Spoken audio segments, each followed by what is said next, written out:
Hello viewers, I'm your host Uzma Jafri with another episode of South Asia Focus.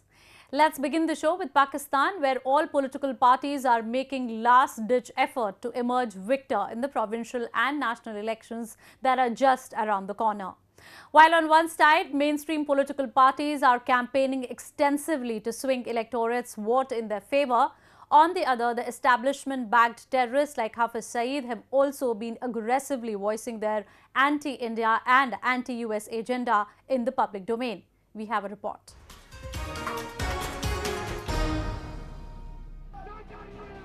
Huge rallies with massive crowds, kilometers-long cavalcades and political revelry have gripped the atmosphere of Pakistan as the frontrunners to underdogs have put their heart and soul in the 11th hour of campaigning for the general elections 2018. Although the violence has marred the run-up to the polls, it has failed to dampen the spirit of the common man who is highly enthusiastic to cast his vote.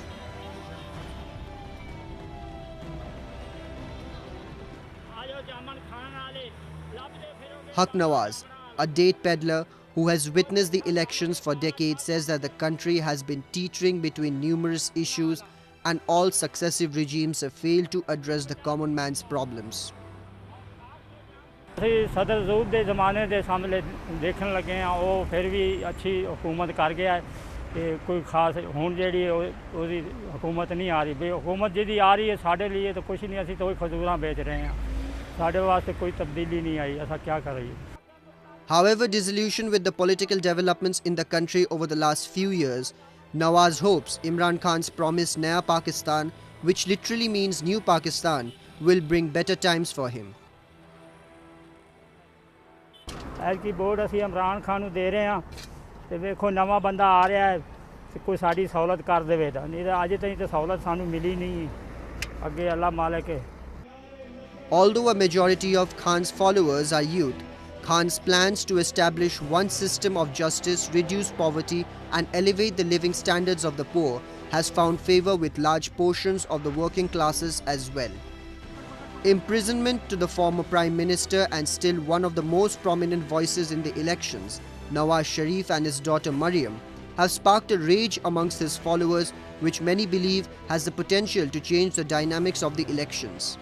Sharif was removed from office by the Supreme Court last year and sentenced this month to 10 years in prison on corruption charges. Sharif is believed to have run afoul of the military, which has ruled Pakistan directly or indirectly for most of its 71-year history, where he sought to restrict its involvement in civilian affairs and criticize the army efforts to combat the extremist groups. However, the real cause of concern for the people across the country and the world should be the way in which unprecedented numbers of extremist and militant sectarian groups have been campaigning in the country. Hafiz Saeed, an international terror figure who carries a bounty of $10 million is on campaign trial with the state providing him the security. Analysts warn the phenomena is a slippery slope to further radicalization of this conservative Muslim majority nation. They want to put a counterpost there in the Pakistani National Assembly so that they have a strategic partner there. So far this jihadi groups were a strategic partner of the Pakistani army only as far as Indians are concerned in military operations against India. And now there will be strategic partners for the Pakistani army inside the Pakistani National Assembly also, which I think well, there can't be something worse. Pakistan, which already stands on the cusp of being isolated from the international community owing to its persistent support to terrorism and other hardliners, has been brazenly mainstreaming the Islamic radicals owing to resolute support being provided to them by the Pakistan army. Any win for the radicals is going to push Pakistan further in the direction of South. Terrorism and failed state of affairs have been the causes of despair for the country, and it is unlikely to change if an army-backed party comes to power. Moving on. While on one side the election fever has gripped the nation, on another there is a sharp disagreement among the minorities and other oppressed people in the country. They believe the elections are designed by the army and intelligence agencies and chances of free and fair polling are minimal. We have a report.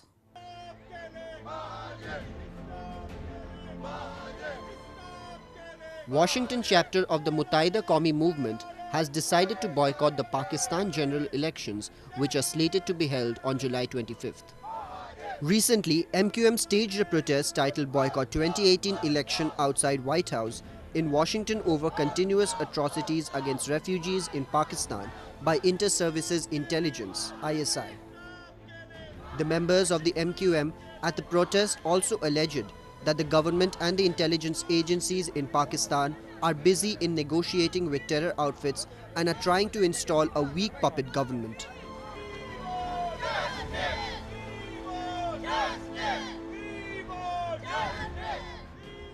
The activists chanted slogans against the government in Islamabad and the ISI by holding flags, placards, and MQM chief Altaf Hussein's picture.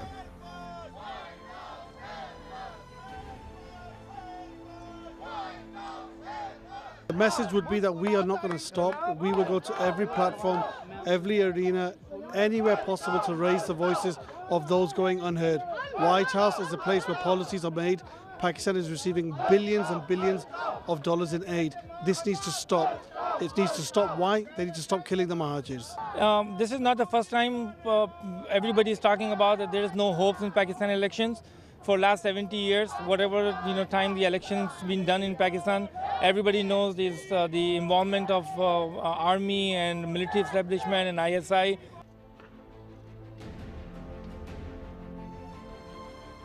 The term Muhajir is used to describe the Urdu-speaking immigrants who left India in 1947 and came to Pakistan. A large chunk of them settled in Sindh province. Addressing the participants of the conference Muhajir Day on Capitol Hill, organized by the Muttahida Qawmi movement, Congressman Rorar Bachar alleged that the corrupt Pakistan army officers are involved in extrajudicial killings of the Muhajirs in Karachi. Many of these Muhajirs are forced to flee from Pakistan and live in exile in Europe and the United States.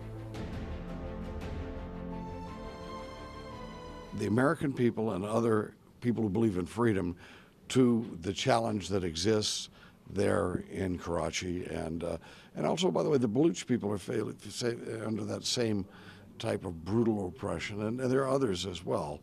We have to make sure that the public is aware that the government in Islamabad and the ISI in particular are not the allies of free and decent people, but instead they are oppressing the people. And once that message gets through, of the nature of what's going on, I think that the good people of the world will do what's right and stand together with those who are oppressed.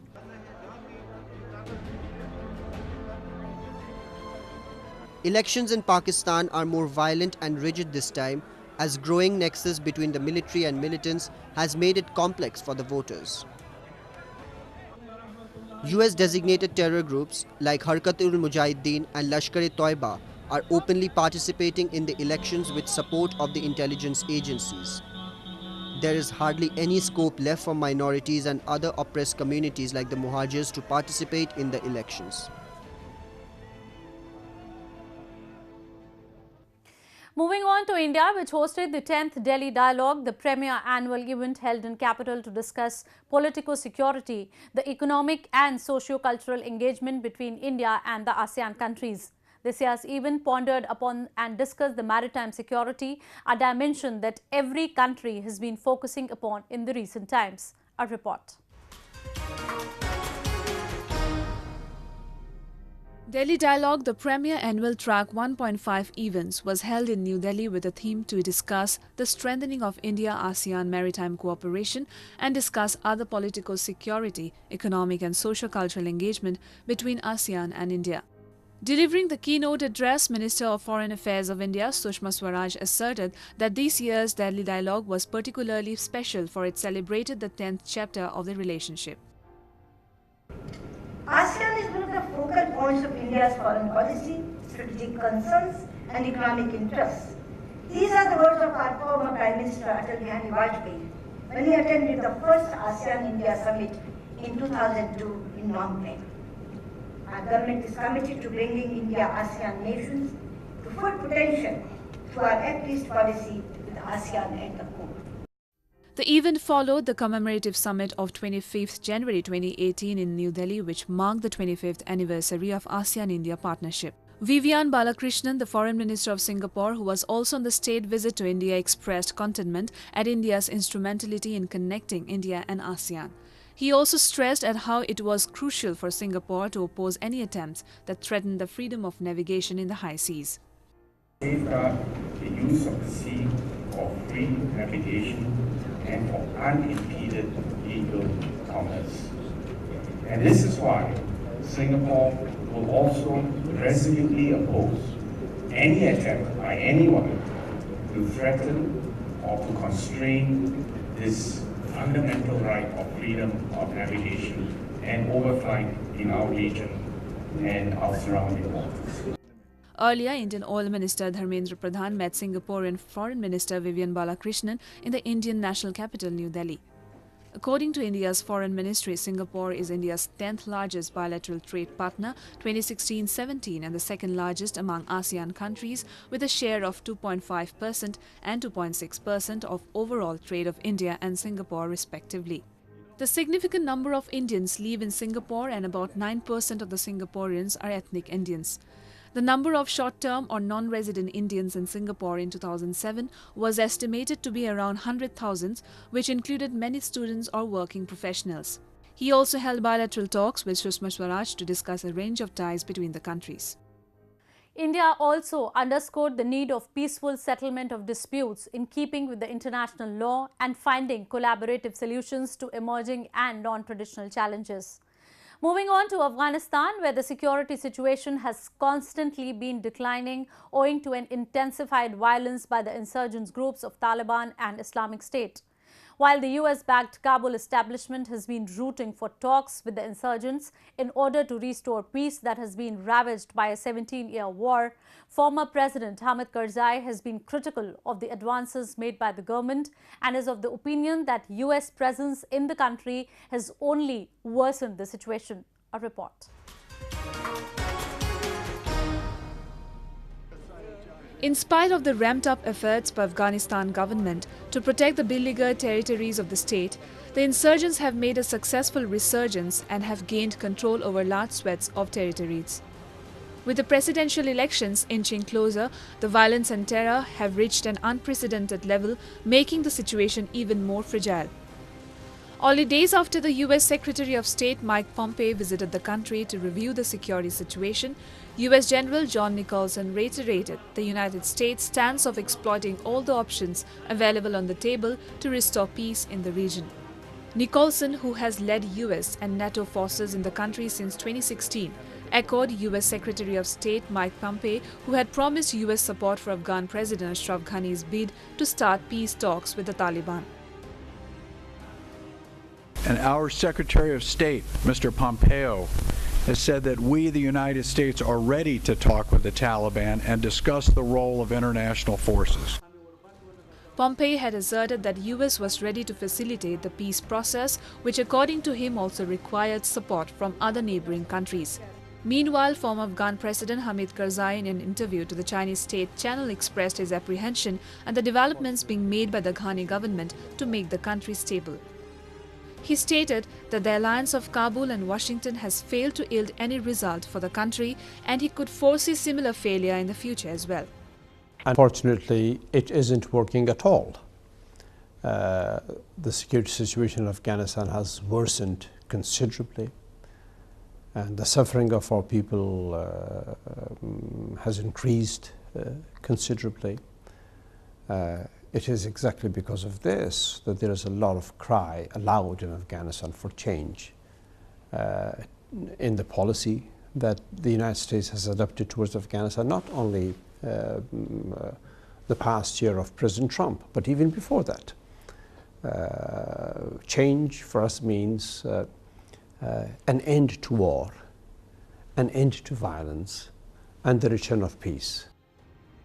In 2014, Afghanistan's current president Ashraf Ghani and the US had signed a bilateral security agreement to allow international forces to stay in the country beyond 2014. Before that, Hamid Karzai himself had refused to sign the pact for more than a year, frustrating international forces that would have had to begin withdrawing personnel without the agreement. We don't believe the United States will leave Afghanistan. They may reduce the presence of their troops in Afghanistan. They may reduce their footprint or presence in Afghanistan, but we don't think they will leave completely. We don't think they will leave their bases in Afghanistan. But in case they one day decided to leave Afghanistan completely, then it is extremely important for our region, where we have global powers as neighbors with us, meaning China as a leading world power and as a neighbor of Afghanistan, taking initiative with two other major powers in our region and globally, Russia and India, and with our most important neighbors, Pakistan and Iran, to create an environment of guarantees, two-way guarantees, from our neighbors towards Afghanistan, especially Pakistan, and from Afghanistan towards our neighbors, especially Pakistan, so Afghanistan can be stable and peaceful. If that condition is met, surely we will have peace in Afghanistan. The US-backed Kabul government has made extensive multi-layered efforts to bring the Taliban to the negotiating table. Earlier, President Ghani had proposed legitimizing the Taliban as a political entity and releasing prisoners in an effort to bring them closer to ending the conflict. Last month, Kabul extended a unilateral ceasefire to mark the end of the Muslim holy month of Ramadan, hoping that the truce might encourage the insurgents to join a dialogue. But the ceasefire was followed by resumed attacks after 3 days. Statistics and reports from different sources indicate at least 60% of the Afghan territory is under Taliban influence, and these insurgents have been successfully recapturing the ground at an overwhelming rate. Attacks have reportedly increased in recent months, with near-daily offensives launched against security forces. Moving on.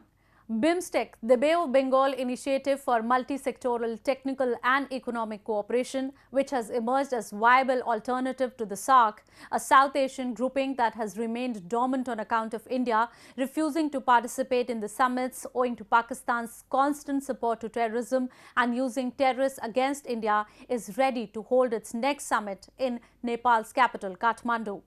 We have Mr. Pradeep Kumar Gyawali, Minister of Foreign Affairs of Nepal, who will give us more updates on the summit. We will also ask him his government's plans to deal with the situation like Kailash Mansarovar Yatra, where the government was caught off guard. Mr. Gyawali, kindly tell our viewers about the BIMSTEC summit that is going to be held in Nepal, and also tell us how the government has been gearing up for it. The upcoming fourth summit of BIMSTEC is one of the important events after the formation of the new government, and it is a good opportunity for the Nepal to share its experience to the friendly nations of the BIMSTEC. So meeting has been fixed for the last of the coming August. Summit will held in 30 and the 31st of August, and prior to that there will be a foreign ministerial meeting, and prior to that there will be a high-level official meeting.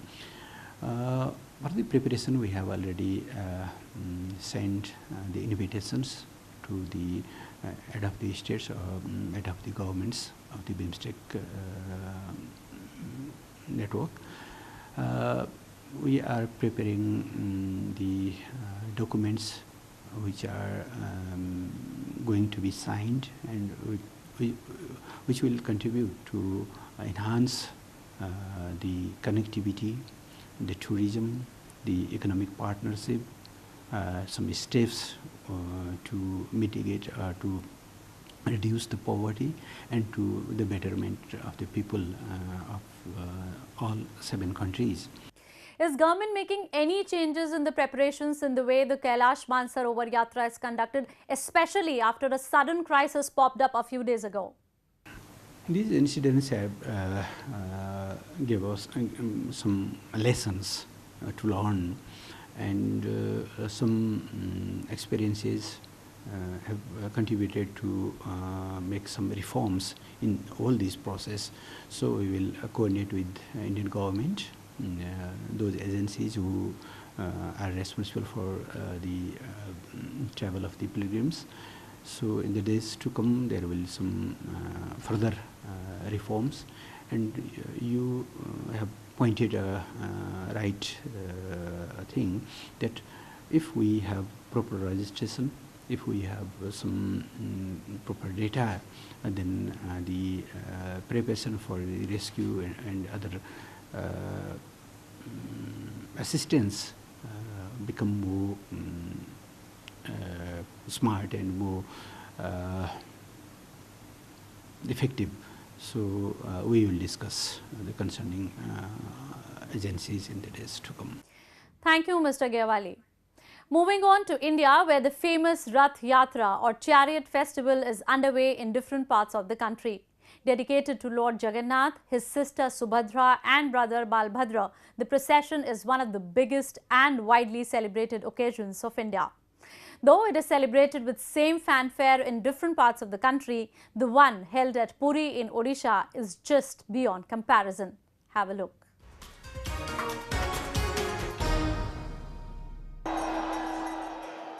It made for an incredible sight when lakhs of devotees in all vigor and spirit pulled the ropes of 3 beautifully decorated chariots on the Grand Trunk Road in Puri. The structures resembling like temples carry the 3 main deities, Lord Jagannath accompanied by Sudarshan Chakra, his elder brother Balbhadra and sister Subhadra in them.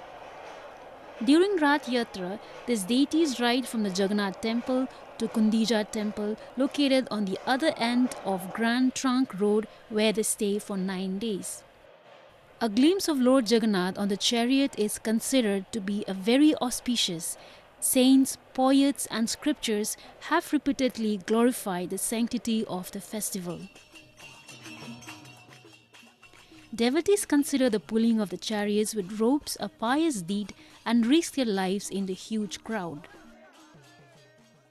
It's really fascinating to see the Lord coming on the carts, including Jagannath ji, Baldev and Subhadra ji. I think once in a year, this is real pleasure to the eyes to watch real Lord coming out and giving darshan to so many people. It's not just the Puri city of Odisha that was soaked into the fervour of chariot festival, but its zeal was observed in other parts as well. In Assam's Guwahati, lakhs of pilgrims took to the streets to pull the chariots of the deities as part of the auspicious occasion. People from different communities of the state, dressed in the traditional dresses, performed traditional dances. Some portions from the epics were also enacted by some artists. The devotees believe that the chariot festival is meant to unite people and foster peace and harmony in the world.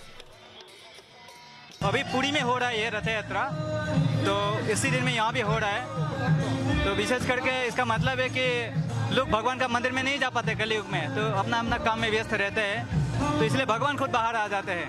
और इससे जो United Nations जो प्रयास कर रहा है कि लोगों में एकता हो, शांति हो, प्रगति हो, तो हम लोग में यूनिवर्सल ब्रदरहुड क्या कहते हैं, तो सब में भाई भाई का अभाव पैदा हो, तो इसके लिए हम हरिनाम का प्रसार करते हैं और इसके द्वारा इसको हम प्राप्त कर सकते हैं। Rath Yatra is an age-old tradition of India and is being celebrated for the past 1000 years. It is believed that every year Lord Jagannath wishes to pay his visit to his birthplace Mathura for few days. To fulfill his desire, the yatra is conducted from Jagannath temple to Kundija temple. Today, the popularity of Rath Yatra is not just limited to India, but has gained prominence across the world, with over 192 countries celebrating the festival with great zeal and enthusiasm. With that, we come to the end of this week's episode. See you next week. Goodbye and take care.